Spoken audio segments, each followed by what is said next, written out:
Welcome to the Fantasy Flow podcast, episode 34. This is Fantasy Flow After Dark. Andy, we're clubbing it up in the recording studio tonight. After dark, baby. Yeah, staying up late. It's been a relatively slow news week, so we're going to hit you guys with a mock draft. That's right, we're finally turning the page. We still got one eye on free agency, but we got another eye on the NFL draft. 2025, baby. We're digging into the rookies. And from a fantasy football perspective, we're going to try and provide some analysis. But really, I mean, mock drafts, there's a lot of defenders in there. There's lots of linemen. And we're just going to hit you with some knowledge. Try to introduce you, some of our listeners, to these players. If you haven't been doing your own research, well, you came to the right place. Because I've been doing a bunch of research just for fun. So, Andy, do you have anything to add? Are you just the music too loud over there? You're still. Can you even hear me? What's going on? Yeah. Who do you know here? No, let's go. I'm ready to rock and roll, baby. All right. First things first. I got 5 NFL questions off the rip. Andy, are you ready? I'm ready. Question 1. Aaron Rodgers wants to play for the Vikings. Why the hell would the Vikings want that? Who knows? Aaron Rodgers should retire. Question number 2. The 49ers signed Mac Jones. Kyle Shanahan finally gets his guy. QB controversy in San Fran? No, I don't think so. I think it's a little too late to the party on that one. All right. Question number 3. Who's the best free agent wide receiver remaining between Stephon Diggs, Keenan Allen, and Amari Cooper? Ooh, that's a good question. I like Amari Cooper as that answer, but if you're looking for just a stable catch guy, I say Keenan Allen. Keenan Allen's old. Diggs coming off torn ACL.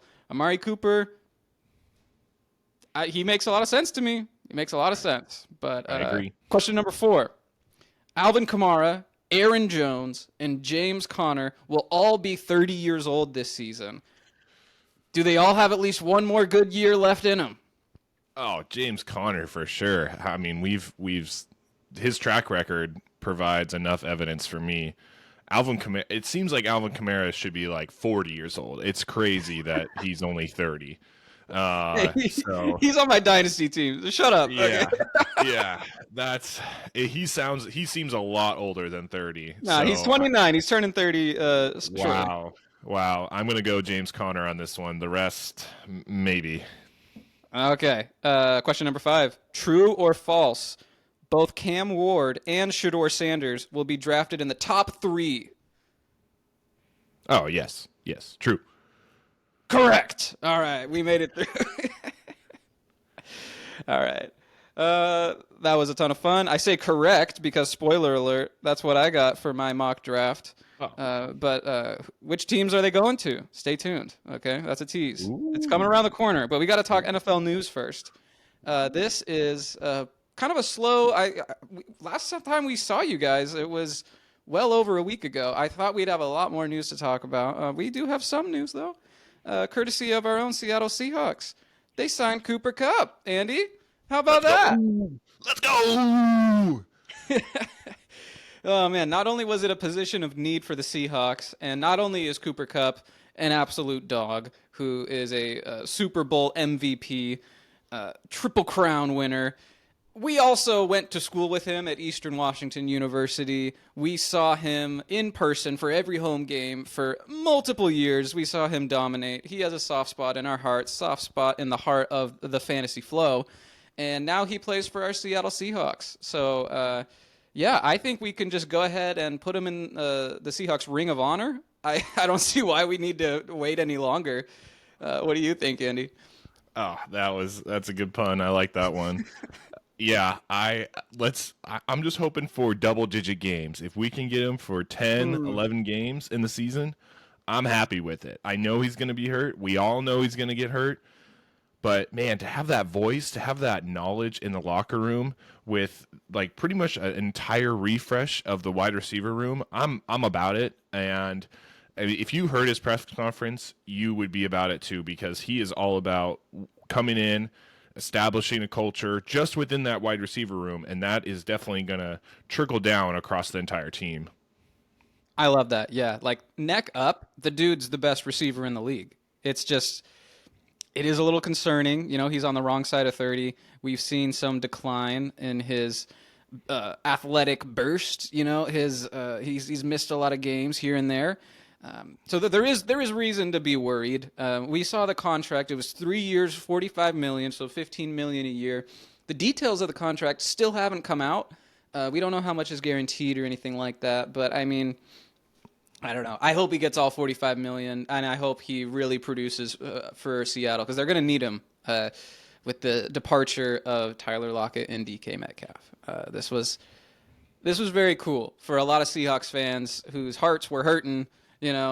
Seeing those longtime just fan favorites walk out of the building. This is very cool, and we'll see. We'll see. Something to cheer for. Absolutely, dude. Big move by the Seahawks. Unfortunately, a big move that the Seahawks have not made is adding an offensive lineman. And my favorite offensive lineman in free agency goes by the name of Mekhi Becton. And he was signed by none other than rival Jim Harbaugh and the LA Chargers. I kind of love the fit, honestly, because I love what Jim Harbaugh has to say about offensive linemen and his sort of philosophy. He calls them offensive weapons, and Right. that kind of is how Mekhi Becton. That's how it felt like when he was with that Eagles O line. That was just totally stacked. I felt like every member of that Eagles offensive line was a weapon, and so now he joins a weapon where you have Joe Alt at left tackle.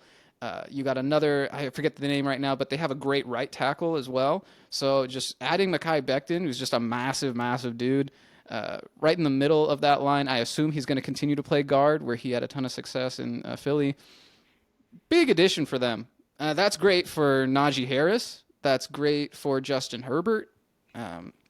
I think it's going to give him a little bit more time. Credit to the local Seattle radio here. They're called Brock and Sock, very, very popular Seattle sports radio program. This was before the Mekhi Becton signing when he was still a free agent. They were cracking me up. I was in the car listening to him, and he was talking about Mekhi Becton and how John Schneider just never signs the marquee offensive lineman. He always tries to moneyball the offensive line. That was my term, not his. But he was communicating that principle, and he's just frustrated. He's like, "No, of course we can't sign Mekhi Becton. He's too big. He's too big. He's too strong. Like he couldn't fit. He couldn't fit in the Seahawks. Like no way. He's way too strong. You can't sign him. Like Yikes. he pushes guys around too much." Can't sign that guy. We got to wait until the third round at least to improve our offensive line. Right. Yeah. I really hope that's not the case, but that truly might be. Yeah. Womp womp. Anyways, probably the biggest news of this last week is what happened down in Cincinnati. Joe Burrow, he threatened the Bengals. He was calling up Trump. He was like talking to them like, "Hey, I'm going to implement some tariffs on you guys if you don't sign my wide receivers." Oh boy. And they bent the knee. They backed up the Brinks truck, and they got T. Higgins paid. They got Jamar Chase paid. I think Chase. What do you get? He got like $1 more than Myles Garrett. It was basically the same contract. Yeah. Just massive deals for both of those guys, and they're going to be locked in seemingly for the next few years, and that offense is going to be electric. Well, yeah, that's gonna friggin' have to be. I mean, when three players are whatever percent of their entire salary, that's their entire cap room.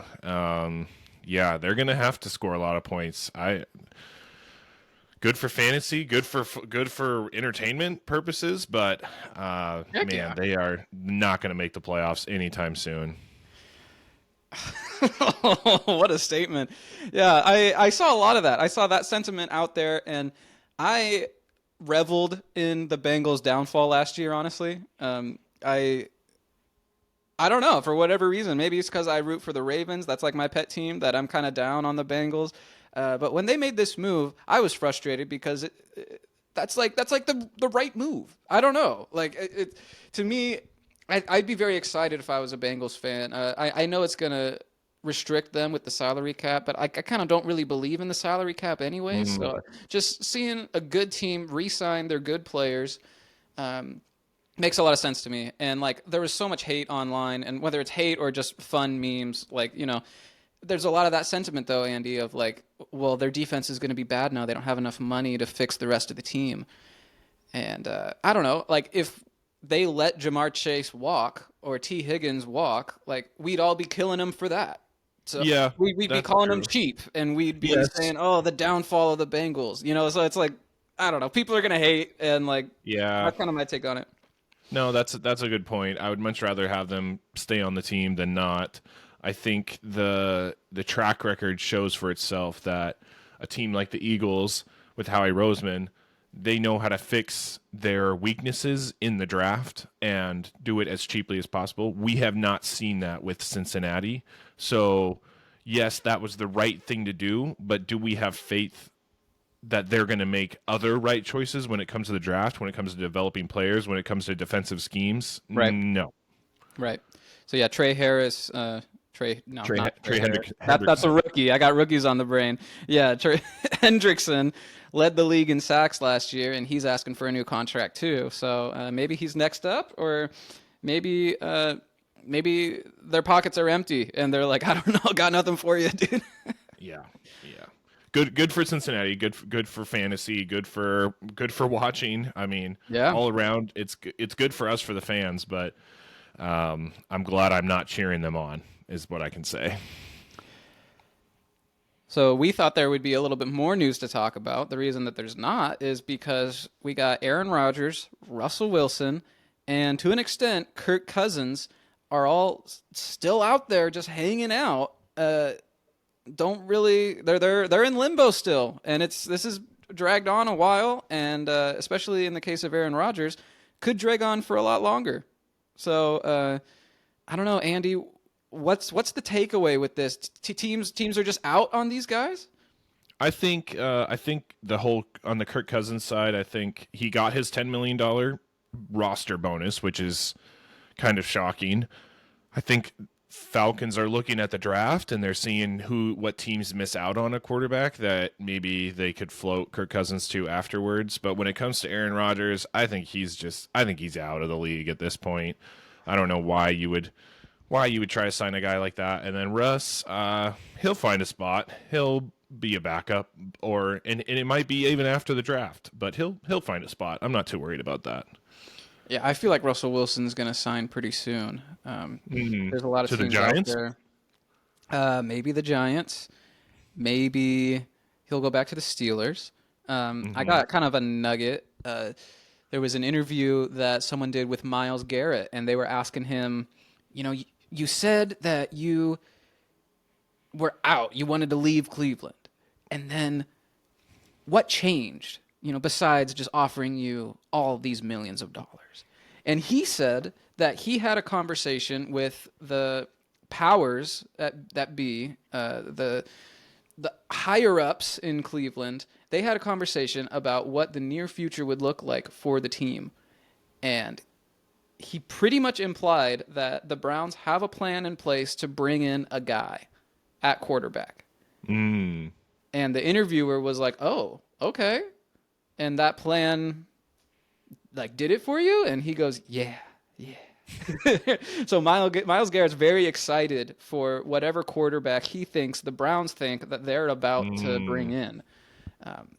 Maybe that's a rookie. Maybe he's talking about picking a quarterback at 2. But to me, it kind of sounded like they're bringing in one of these guys, whether that's Russ Sure. or Rodgers, and that convinced him to stay with the team because he thought they were going to be competitive. That's how I read that, and so Sure.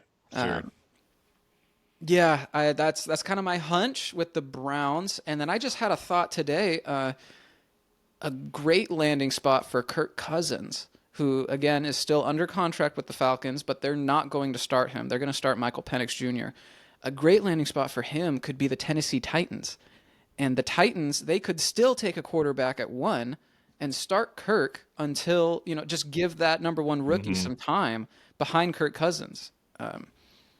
And he's making all this guaranteed money from the Falcons, so it wouldn't cost them much, and they'd have a viable option to let Cam Ward or whoever it is just kind of learn and grow at their own pace.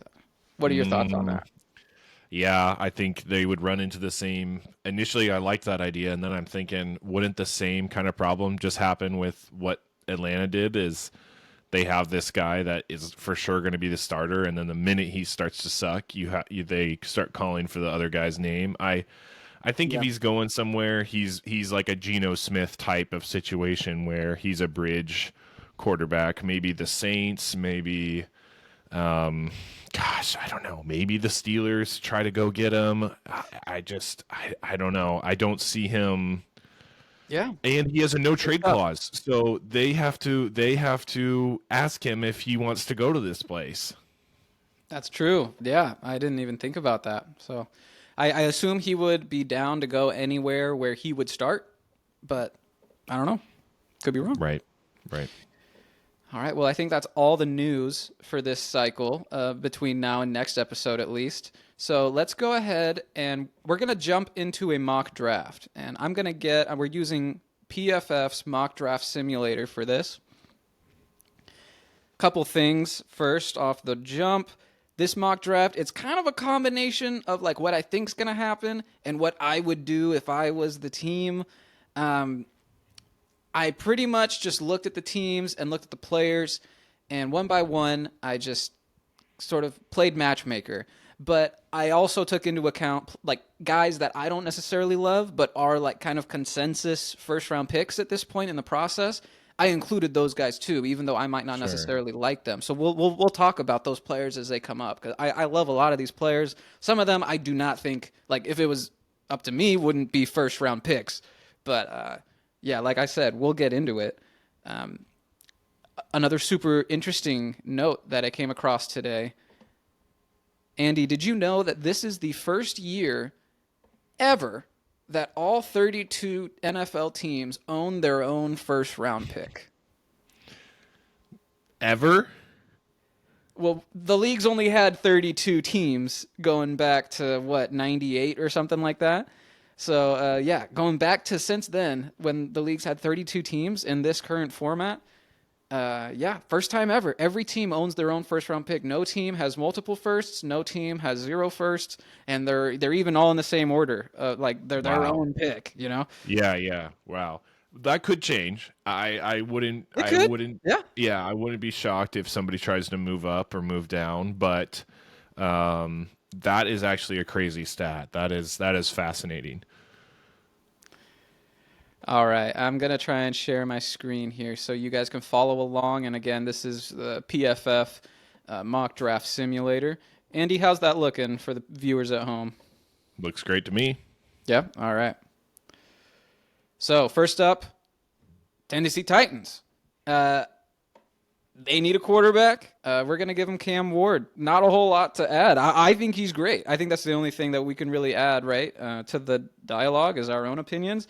I see no reason why he won't succeed at the next level. Andy, what do you think about Cam Ward right now? Yeah, yeah, I totally agree. It's a cool story from a storyline standpoint. I think it's really cool. Played at Washington State, transferred to Miami, Yeah. succeeded in both places, and now he's projected to be the number one draft pick. Like I think that's an awesome storyline.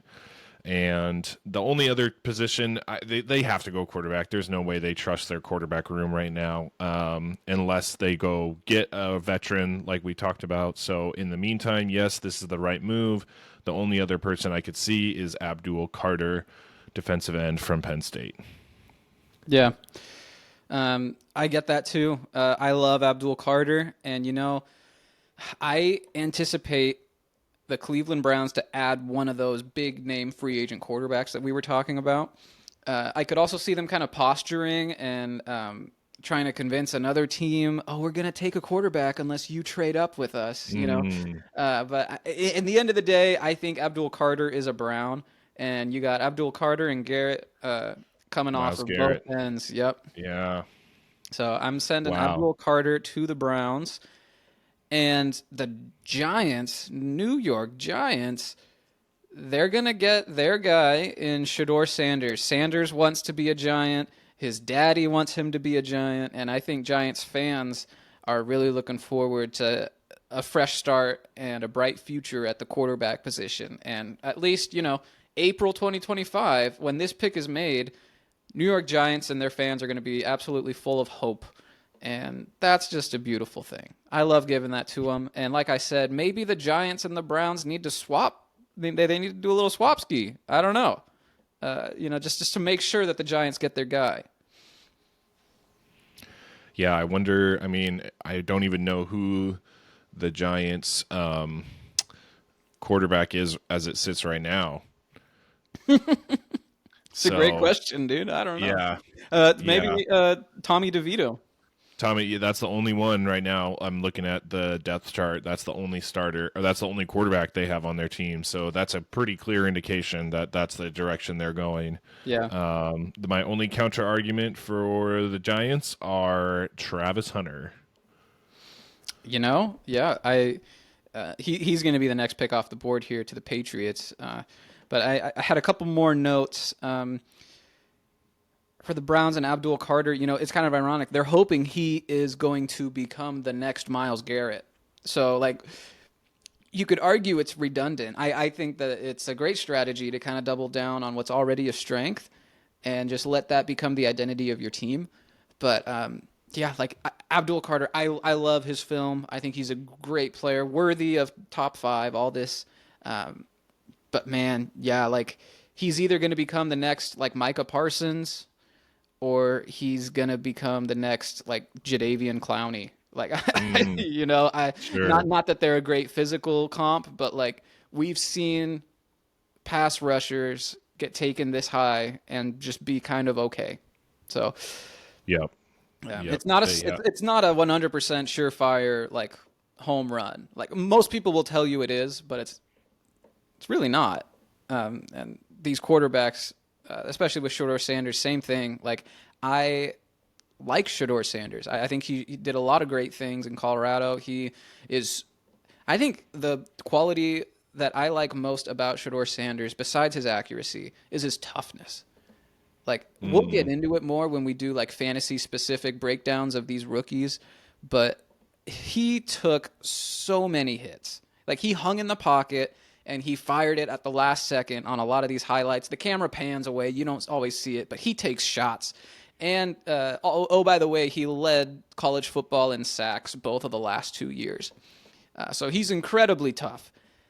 Also, not a great thing to lead the nation in sacks back-to-back years. No. Like, that's kind of a red flag because sacks can be kind of they can be a quarterback stat as well as an offensive line stat. So, Right.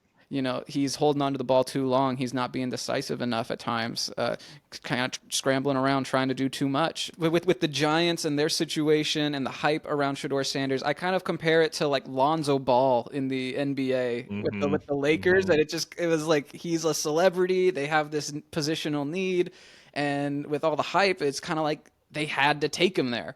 So that's kind of how I feel about it, and I do think it will play out that way.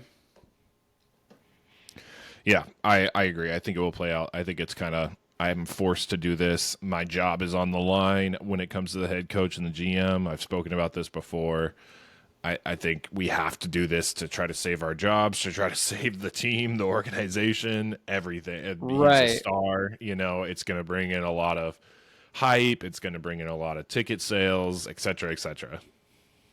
I love that point that you brought up about saving their jobs because this, not every organization is acting with the future in mind. Like, these are humans who have jobs, and like Brian Dable is going to be fired if they have another bad year. So he's going to try and buy himself some time, whatever that means, Yeah, and funny enough, the last 2 years, the second quarterback taken has been the better quarterback.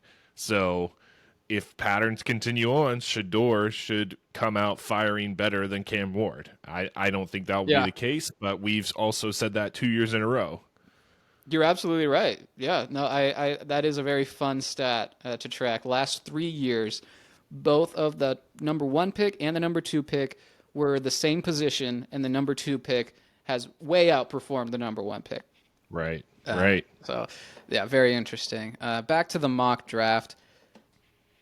The Patriots, everyone in their green room is they've got smiles across their faces. They're slapping 5. because they get to draft one of the most exciting players in a decade, Travis Hunter, wide receiver slash DB for Colorado. So we got back-to-back Colorado Buffalo. And in my opinion, Travis Hunter is the number one corner in this draft and the number one receiver in this draft. Wow. And Wow. yeah, it sounds like a hot take, but like people who know college ball agree with me because he won the Biletnikoff Award for best receiver in college football, and he won the award, I forget the name of it right now, for best defensive player in college football. And oh, by the way, the Heisman Trophy. Wow. Yeah, that's bonkers. I mean, what a gift to Vrabel come in, Yeah. get the fourth pick, get Travis Hunter. They don't even need him. That's what's crazy is the Patriots have such a crazy wide receiver room where there's going to be a lot of thinning out when the season actually starts. From the beginning of training camp to when the season starts, there's going to be a lot of thinning out in the wide receiver position. But the fact that this guy can do both, Yeah. and they don't even really need him on the wide receiver, it's just like a luxury side of it all. That just makes even more sense in my mind for them to go here. Yeah, it kind of depends on who you ask. Like some people will say, "Oh yeah, the Patriots they got a lot of wide receivers. They're just young. Like last year didn't work out for whatever reason. Blame the head coach, whatever." But yeah, they got a lot of guys. Other people will say their entire receiver room sucks. So just it just depends on whether or not how much you read into their ineptitude from last year and where you place the blame. But yeah, I Sure. love Travis Hunter. I do think he will play at least a little bit on both sides of the ball. Love that for them, and I hate that at the same time because I hate the Patriots. But there you go. You Yeah. get Travis Hunter. Yeah. All right, moving on. Jacksonville Jaguars. They take defensive tackle from Michigan, Mason Graham. And this is a position of need. And it hopefully, if you get some more penetration up the interior of that defensive line, it's going to free up their other guys like Trayvon Walker and other pass rushers that they have to do work on around the outside. It's going to be like a rising tides lifts all boats sort of pick. Kind of boring, but if you watch Mason Graham highlights, people, like, it is not boring. he's an incredible defensive player. He sheds blocks like no one you've seen. That stood out to me the most is just how quickly he disengages from whatever offensive line is tasked with blocking him. Andy, did you have any takes on this? You're an Ohio State guy. Has Mason Graham given you fits before? Oh yeah, watching him, but now I don't care. I agree. They have Trayvon Walker. They have Josh Allen, the other Josh Allen on the other side. So to free those guys up and get them to the quarterback is very important, especially with the high draft capital that those two players both cost. They only have Eric Armstead and Davon Hamilton in the middle there on the defensive line. So I think this makes a lot of sense. My only other counter is that they have Brenton Strange as their starting tight end going into the season. So having a tight end, I think, would be really good here. I think that would really help the offense that seems to be lacking. And we'll see if Trevor Lawrence is the real deal with a new head coach. They got a lot of holes. Right. You can only plug them one at a time. So, Yep. yeah, I don't disagree with anything you're saying. But, yeah, in this mock, they go with Mason Graham. And quick note here about this mock draft. I didn't include any trades. I am going to point out areas of the draft where I kind of have a suspicion that we could see a trade. But for the purposes of this mock draft, I didn't include any of that. It would just get way too complicated. I can see Pete Carroll and the Raiders trading down because they have a lot of needs as well. If this is how the board shook out, I think they missed out on like a lot of the top tier players. You know, Ashton Genty's still on the board, and a lot of mock drafts have them going Ashton Genty. I just feel like 6 is too high. So I could definitely see them moving back, maybe not behind the Cowboys, but if they move back a little bit, that would make a lot of sense. In this mock, they don't. They stick and pick, and their pick is Teteroa McMillan, known as Tet McMillan. Their wide receiver room is buns. They have Jacoby Myers, and that's it. It's like no one you've ever heard of, unless you play 32 team dynasty fantasy football like Andy and I. Yeah, you're totally right. I think wide receiver, running back, any of those two positions make sense. They don't need to go tight end. They don't need to go quarterback. So Yeah, yeah, I just help. think running back is deep in this year's rookie class, and wide receiver is not. So they go wide receiver, and Ted McMillan, his tape is a lot of fun. He's a total do it all outside receiver. He's tall. He's quick. He's almost like quicker than he is fast. I don't know. I think he has a lot of similarities to like a Drake London in Atlanta. Mm, And I think that's just what they need. And yeah, Pete wants to look smart. He added Geno Smith, and he needs to give Geno some weapons to look sure, competent. sure. So He does like to run. Pete does like to prefer to run the ball, though. he does So prefer to run the ball. You're right. Yeah.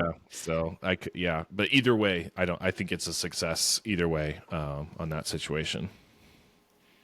All right. New York Jets. Look, I think they went offensive line in last year's draft. They totally revamped the offensive line in free agency. I remember that's why I was kind of high on them last offseason. But it didn't work out. And so they're going to go back to the well, and they're going to draft Will Campbell, the top tackle in the draft from LSU. And that way they have two tackles. He can play left tackle or right tackle. He can play guard. He can play wherever you need. He's just a stud. And yeah, it is listed as one of their needs, despite all of the moves they made. So it's kind of unfortunate, but I think my perception of what the Jets are building is that they are taking a patient approach. They're Mm, hiring a defensive-minded head coach, former player, and they are not rushing the quarterback situation. They didn't panic and go out and trade for someone. They just signed a guy who they feel like they can rely on to be a game manager at this point. So I think they're going to continue with that patient rebuild and take a nice, really nice tackle here. I would have liked them to. I would like them to take a tight end. I think Tyler Warren gets their own Brock Bowers. I think it's like a tight end for the future. They don't have to re-sign Tyler Conklin. They don't have to go out and get a different tight end whatsoever. I don't know. I would like them to go tight end there, but you can't go wrong on guys in the trenches. Yeah, that's a very popular pick to put Tyler Warren, who's listed here as one of the next best players available. Very, very popular pick in mock drafts, and we could definitely see that too. And I love Tyler Warren, by the way. He's a do-it-all tight end. Like, he's Sure. big, and he can block. He's kind of an extension of the offensive line. So if that is the pick, then wheels up, baby. Like, I Right. love that for Tyler Warren. I love that for the Jets. That's just not the direction we went in this mock. Top 10 for a tight end feels pretty steep. Even Brock Bowers wasn't a top 10 pick. So I don't know. That's just the direction I went. Panthers have a lot of needs as well. I think they've addressed the wide receiver position. I think they're going to give their wide receivers some time to develop finally. And I think they're going to go to the defensive side of the ball. They've had some attrition there. And I don't know what's going on with this platform's list of players, like the next best available. Apparently, we have to go all the way down to 30. He's not listed at 30 at other platforms, but Jalen Walker, who is kind of a outside linebacker, edge player for Georgia, is going to be the pick here. And yeah, he's very versatile, very just explosive on the defensive side of the ball, and he's gonna really help them. I don't think he's gonna like move the needle or anything, but Panthers have so many needs. This is one of them, and yeah, I don't know, not a whole lot to say about him. They lost Shaq Thompson. They lost, I think, another defensive Brian tackle. Byrne. So, yeah, they've got lots of problems. And Jalen Walker's one of these like freak athlete types who, he has some production, but his measurables are just crazy. I don't know. Seems like a Panther type of pick. Yeah, I wrote down linebacker, so I'm totally with you. We move on to pick 9 with the Saints. I will tell you, the New Orleans Saints, this was the hardest pick in the entire mock draft. I struggled with this so much. And why I struggled with it so much is because these freaking Saints re-signed all of their own players no matter what. So, like, I don't know what they're thinking. It's so hard to predict. Like, they have a need at tight end. Oh, but they re-signed Juwan Johnson for like 3 years, $30 million. Alvin Kamara is turning 30 next week, but he's under this massive contract for the next 2 years. They re-signed Tyrann Mathieu. They re-signed Demario Davis. So I'm like, Saints, what are you thinking? Like, I have no idea. Do they think they're going to be good? What are their positions of need? I don't know. I'll tell you what I did, though. I just looked at their roster, and by the way, huge shout out to football website Our Lads. I reference them all the time, and I really relied on them for this exercise, looking at every team's depth chart. So huge shout out to Our Lads. It's always up to date, very helpful website. I was looking at their roster, and I just saw a big need in their secondary. I'm going to give them a guy who, in my opinion, is the best cornerback who doesn't play for Colorado. I'm giving him Will Johnson from Michigan. I didn't know what to do with the Saints. I don't know. Tell me how silly this is. Yeah, they also re-signed Chase Young, which was a big. That's right. Yeah. Like question mark. Really, you did that? Honestly, I don't know why they don't go quarterback here. They like Spencer Rattler didn't show anything. Now Kellen Moore's coming in, new head coach. He's gonna be he's an offensive mind. I think he's gonna go get a quarterback here. I don't see why. I'm looking at their secondary. It's really not that bad. Kool-Aid McKinstry, Antoine Taylor, Tyrann Mathieu. If anything, they need a replacement for Cameron Jordan and Demario Davis. Those are two really old guys that they did re-sign Demario Davis. Like you said, they just re-signed. They just brought everybody back, even though this was a terrible, terrible team. So, yeah, I don't know. I don't think the secondary is where they need to go, personally. Yeah. Well, yeah, I totally hear you. I disagree, and I just think at the end of the day, 9 is too high for any of those available quarterbacks. Like 9 for Jackson Dart or Jalen, like that would be a stunner if that happened. Just based on projections and the player profiles and everything like that. Especially if Genty is still there, man. How do you say no? Yeah, I could see that, but I just took another look at Kamara's contract, and I'm like, there's just no way a team does that. That spends a top 10 pick with an existing running back who, oh, by the way, had his best season in like the last 4 years last year. True. But Genty doesn't have to wait long. Right. Okay. So he's going to be a Chicago Bear. Wow. The Bears would be loving this. I mean, Ben Johnson would be licking his chops. I mean, he would be like, here's our Jahmyr Gibbs, if that's the case. Yeah. Wow, that would be huge for Chicago. They would definitely be the winners of the offseason if that's the case. They kind of already are. Like this pick exactly, was a relatively easy one for me because of all of the work they've already done to overhaul that offensive line. And yeah, I think that Ben Johnson knows that DeAndre Swift ain't it.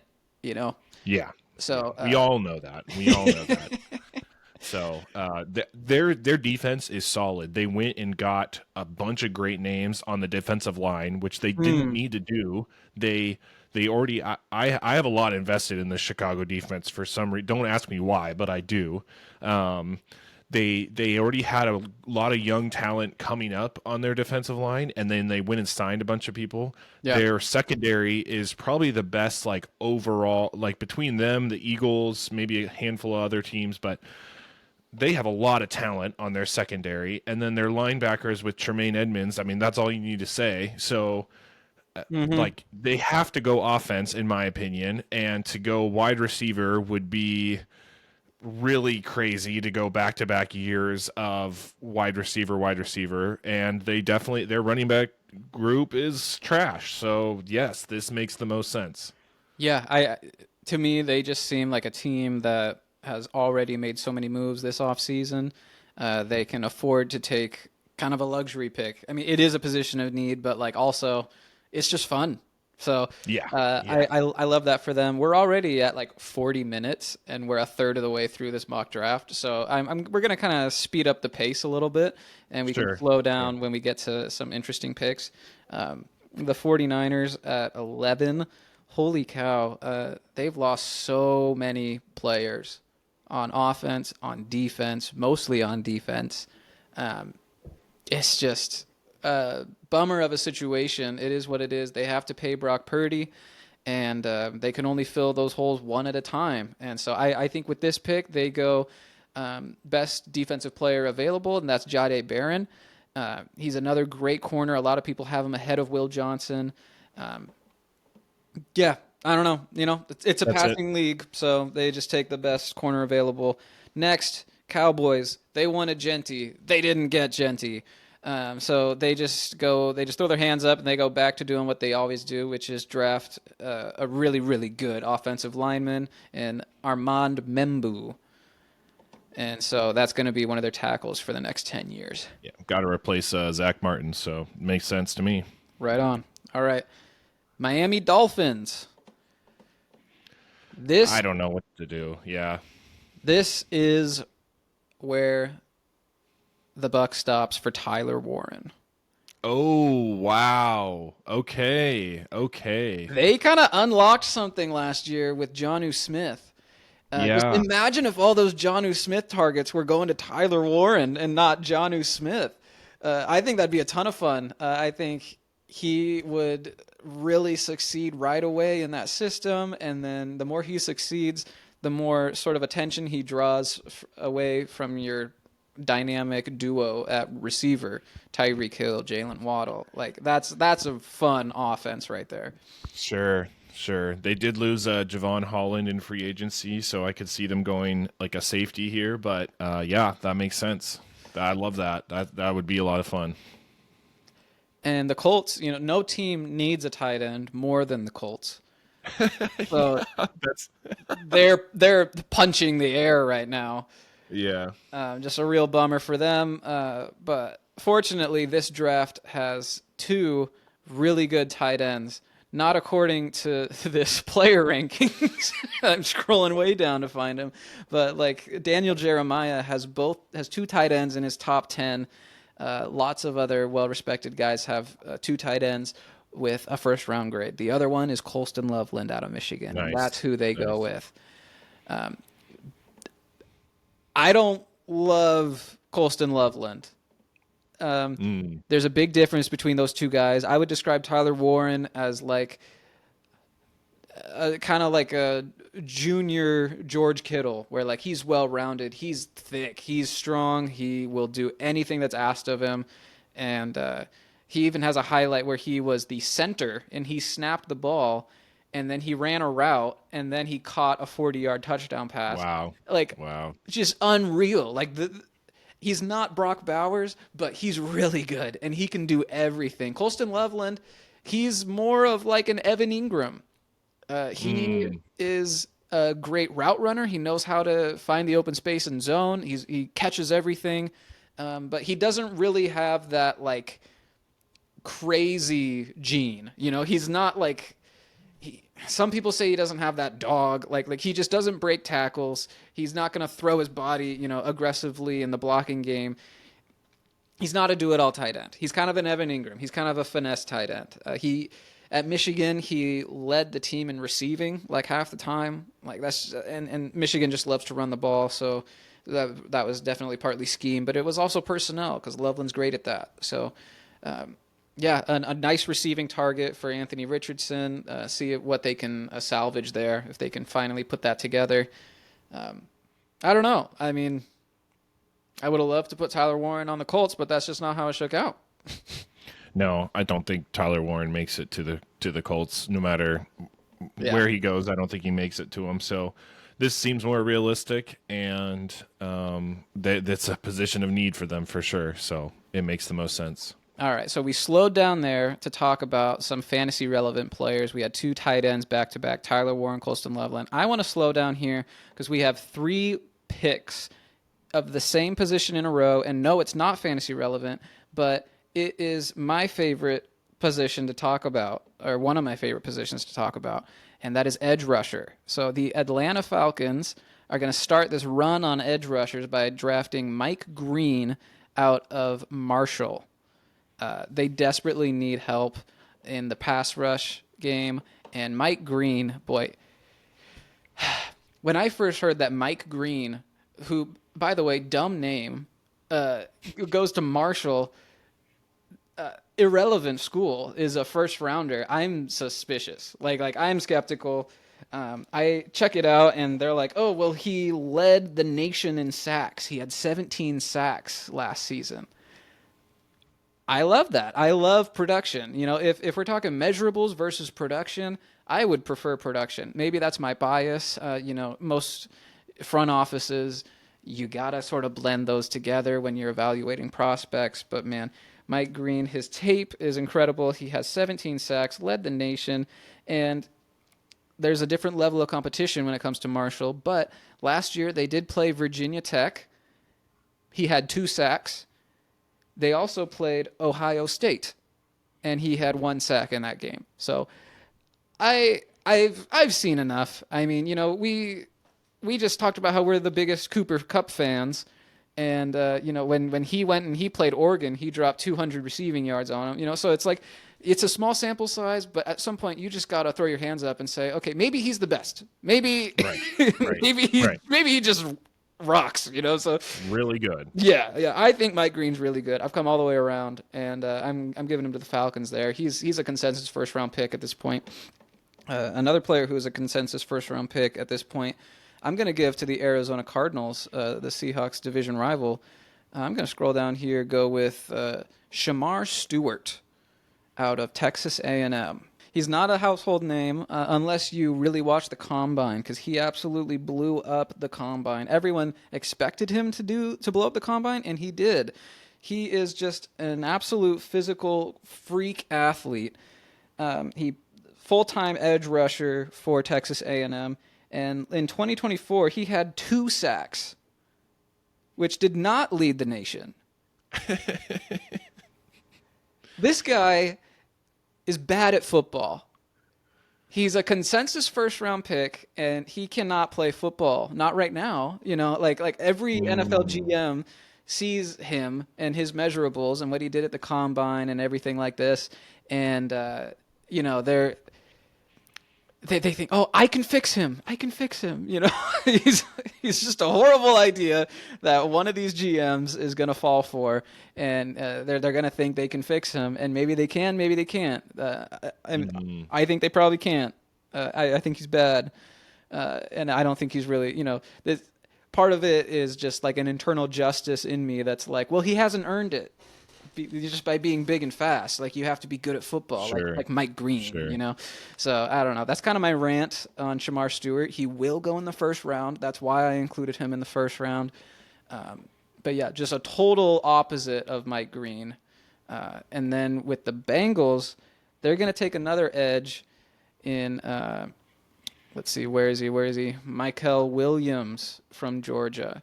Michael Williams, he's kind of he's in between these two in terms of production and metrics. He has the metrics. He had 5 sacks last year, starter for Georgia, but he's only 20 years old. Like as of this recording, he's only 20 years old.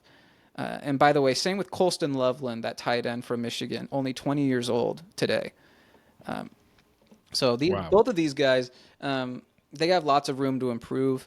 I kind of give him a little bit more grace, and I give him a little bit more room for improvement as a football player, understanding that he had more production than Jamar Stewart, and he's younger, and he played in a much better school. Like, to be a starter on Georgia's defense, like, you're doing something right. And they have just hit over and over and over again in the draft, mostly for the Eagles. but like every Georgia player coming out seems to be a great NFL player.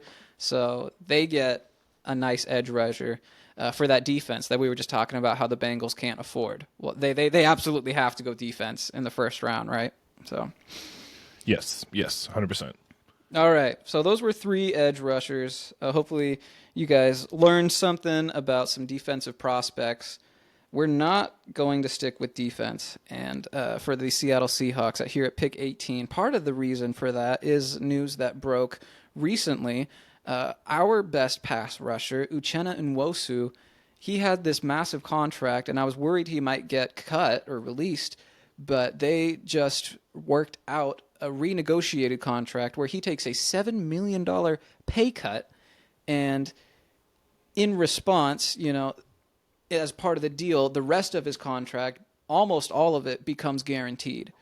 And for a guy who missed most of last season with an injury, I can see how that's like a win for him. It's a win for the team. They clear up some cap space. He gets to stay on the team. Like it just feels like a win-win-win all around. And if that hadn't happened, I might have gone edge for the Seahawks, but that did happen. So we're going to go offensive line. This might not be realistic, but I'm going to give him an offensive line, and I don't care what John Schneider says. He's John Schneider's punching air right now because I gave them a first-round offensive lineman. What do you think about that, Andy? Oh, yeah, that's perfect. Yeah. That is probably a bit of wishful thinking, but I like it. I got Kelvin Banks Jr. from Texas, and some people might be thinking, well, it's really the interior line that has a problem. Okay, well, first of all, every tackle can play guard. It's literally easier. So you just draft a tackle and you can play him at guard. Like, that's fine. Sure. Second, our right tackle, his name is escaping me right now. Can you find the name of our right tackle? He has missed so much time with injury. Like, when he plays, he's average. And when he doesn't play, obviously that's a huge problem. So, like, I would rather shore up the tackle position because that's a more premium position and because you can always just play him at guard. Yeah, Abe Lucas is what you're looking for. Thank you. Yeah, Abraham Lucas. Yeah, he misses everything. Yeah, that's unfortunate. But, yeah, so that's what I have our Seattle Seahawks doing. We can go ahead and move on. Tampa Bay Buccaneers, pick 19. We're going Jihad Campbell, linebacker from Alabama. Looking at my notes, Levante David, their inside linebacker, he's 35 years old, and they already had problems in terms of who to play next to him. So this is probably the most glaring position of need on their team, and he's the best linebacker available.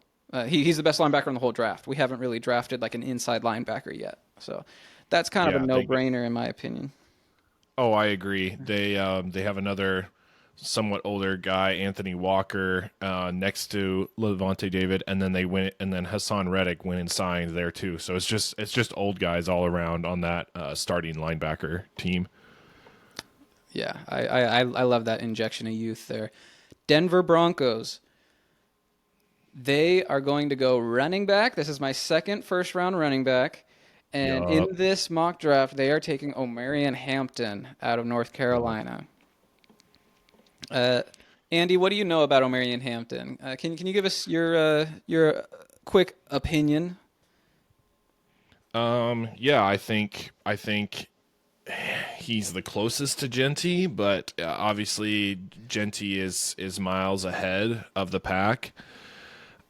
I think drafting a first round running back, unless is just kind of a waste, kind of not the smartest move, honestly, unless it's Genty. But if you're gonna go anyone else, this is the only other exception I would go. This is the Yeah, I hear you. There is a gap between him and Genty, in my opinion, as well.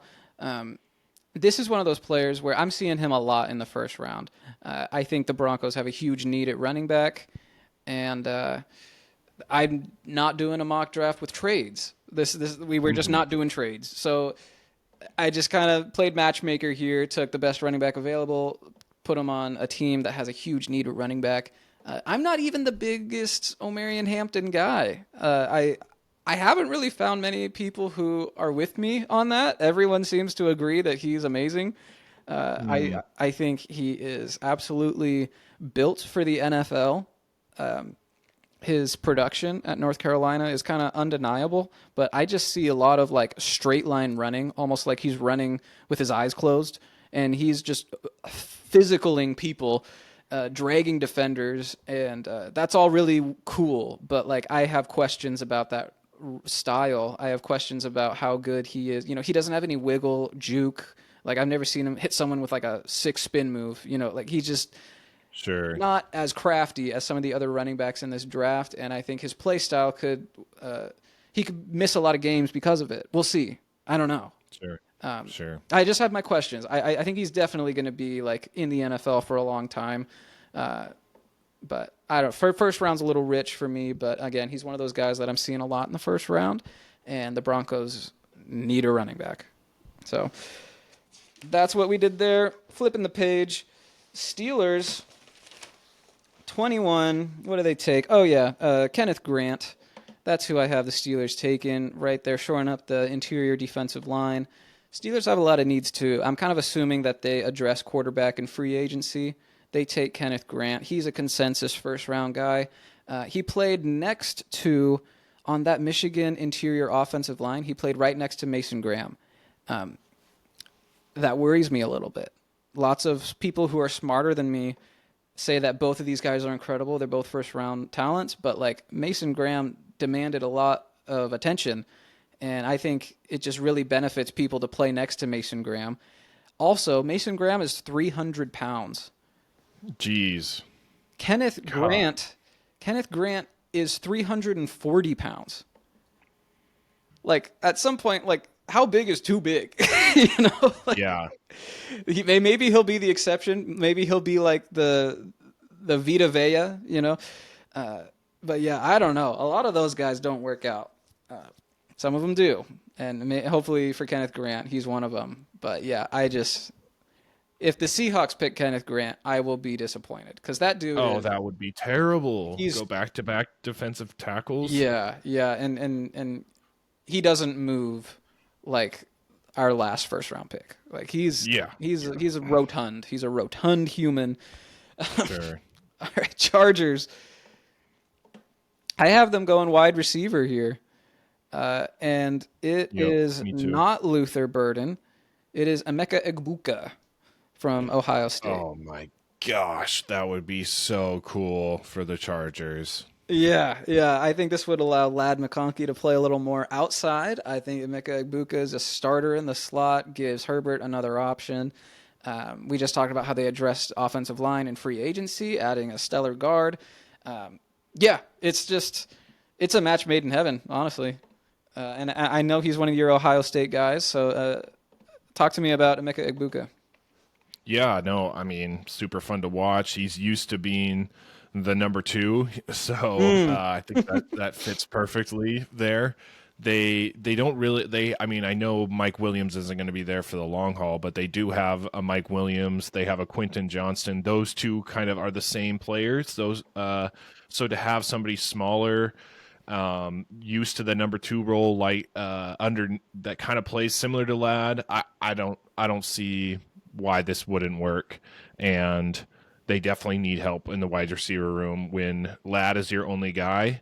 He's proven that he can do it, but in the long term, you're going to need something else to move the ball down the field, and that this is a perfect fit. Awesome. Yeah, I totally agree. Next up, the Green Bay Packers. They go edge rusher, and I'm going to take this guy right here, James Pierce Jr. He's been staring at us the whole time. I just took him after those other three guys just based on sort of consensus, what I'm seeing from other mocks, from experts. Also, there's a bunch of talk about how he's like difficult to coach or something. I don't know how much to read into that, but James Pierce Jr., he's a smaller edge rusher. He's also the fastest, and in my opinion, maybe the scariest because it's so violent when he can actually get into the backfield because he's so fast. And yeah, I don't know. Packers, a lot of talks being made about their receiver room. I think they can address that in later rounds. They have Yeah. historically, so this is just kind of where I landed. I'm surprised you don't go Starks there with Green Bay going to a safety. They have Xavier McKinney, but their strong safety is really lacking. And then there's talk of them moving Jair Alexander too. So I wouldn't be surprised if they go defensive back here. Yeah, yeah. If they do move Jair Alexander, that would definitely change the math here. Sure, sure. Hasn't happened yet, but yeah, no, Yep. I totally hear you there. Minnesota Vikings. Speaking of safeties, again, I just went off of different lists, sort of consensus. I'm using multiple lists. I really didn't look at this site too much, but they're going to get a different safety than the one that is ranked in the top 10 on PFF. They're going to take Nick Amanwori from South Carolina. Oh, wow. Okay. He was thought of as a top safety, and then I think after the combine, he's now considered to be like the top safety. Gotcha. But either way, Malachi Starks, Nick Amanwori, I mean, pick your poison. I mean, both these guys seem like incredible prospects. So, who's that white guy at safety that they've had for like 20 years? Oh gosh, yeah. Harrison Smith. Harrison Smith, man, props to him for like still being in the league and still getting Oh, contracts. I think he's legit totally. 34, 35 years old. He's kind of who I had in mind when I made this pick. And also, Sure. the Vikings have made incredible additions in free agency. 2 massive upgrades on the offensive line and the defensive line. So, especially if they're just rolling with J.J. McCarthy, this is like a luxury pick that they can kind of go wherever. Sure. That's a good point. Texans, they kind of the opposite. They traded away their offensive line. Yeah. So they're going to Yeah. take tackle Josh Simmons out of Ohio State. Makes sense. Yeah, that's probably going to be their new left tackle, like right there. Slam dunk. LA Rams, they're a very interesting team. Their defense is so great. It's so young. Their offense is just absolutely rolling. They lose Cooper Kupp. They slide in Devontae Adams. What do? I think they have kind of the freedom to do whatever they want to do. And for this mock, God, I hope this does not happen. I kind of did the opposite of what I did with the Cardinals, where I gave the Cardinals a player I hate. Well, I'm giving the Rams a player that I'm terrified that they actually draft, and that's Luther Wow. Burden, Wide receiver receiver. from Missouri. Look, Wow. Devontae Adams still has it, but he is 32 years old, so you got to think about that. And they like to run a lot of 3 wide receiver sets, and Luther Burden They is do. like this slot guy. He's a smaller guy, runs a lot of ends arounds, a lot of screens. I think Sean McVay would have a field day if he had a player as dynamic as Luther Burden. Kind of boom bust. Like I said, he's a smaller profile dude. His production came in unconventional ways, kind of like that. Like he's not this crisp route runner that's going to translate into any offense. So you kind of got to have a plan for him. Yeah, I don't know. He's just so talented, and his production was through the roof because Missouri knew that he was their best player, like Sure. their only good player. So, yeah, I don't know. I'm terrified to see that, but I don't think they go wide receiver. They I didn't hope have not. Puka for most of the year. They didn't have Cooper Kupp for most of the year, and they still won the division. As long as Matthew Stafford is healthy, and that defensive line gets the quarterback, I think they're going to be successful. I think their biggest flaw and weakness is their DBs and especially their cornerbacks. They got beat a lot. They're young, so they're still developing. I think they could easily go somewhere in that direction, get a new cornerback to try to bolster that side of the ball. Yeah, I hear that. Yeah, they re-signed Tutu Atwell to a 1-year deal. They lost DeMarcus Robinson. Yeah, I'm just giving them depth, but they can get that at in rounds 2 or 3 or whatever. Sure. Yeah, so Sure. maybe it doesn't happen. Baltimore Ravens. The slide stops here for Malachi Starks. They get a safety, shoring up that pass defense. That was a liability all year. They do have another safety in Kyle Hamilton, but he's just such a different player. Like Malachi Starks is the classic free safety. Back there, I see Kyle Hamilton playing more slot, more near the line of scrimmage, making tackles. So that was a nice little fit there. Not going to spend too much time on it. Lions, I do kind of want to slow down again because we're getting back to my favorite position, and that is edge. I am giving the Lions, and this is one of my favorite players in the draft, Andy. Right now I have 3 favorite players. One of them is Travis Hunter. Okay. One of the other 3 is Donovan Ezeraku out of Boston College. He's an edge rusher. And let me tell you about Donovan Ezeraku. 16 and a half sacks last year. Okay, we already talked about how Mike Green led the nation with 17. Okay, well, this guy had 16 and a half. So that's a rounding error. His tape is incredible. He just seems like this perfect combination of size and speed. Reminds me a lot of what we were seeing last year with some of these guys. Who's that edge rusher that the Rams took, who's like now defensive rookie of the year? Jared Verse. Yeah, he reminds me a lot of Jared Verse. Okay. I'm a big fan. If the Seahawks go defense, I hope it's Donovan Ezeraku. I would encourage anyone, if they want to have fun, look at Donovan Ezeraku's highlight tape, and then go back and look at Shamar Stewart's highlight tape.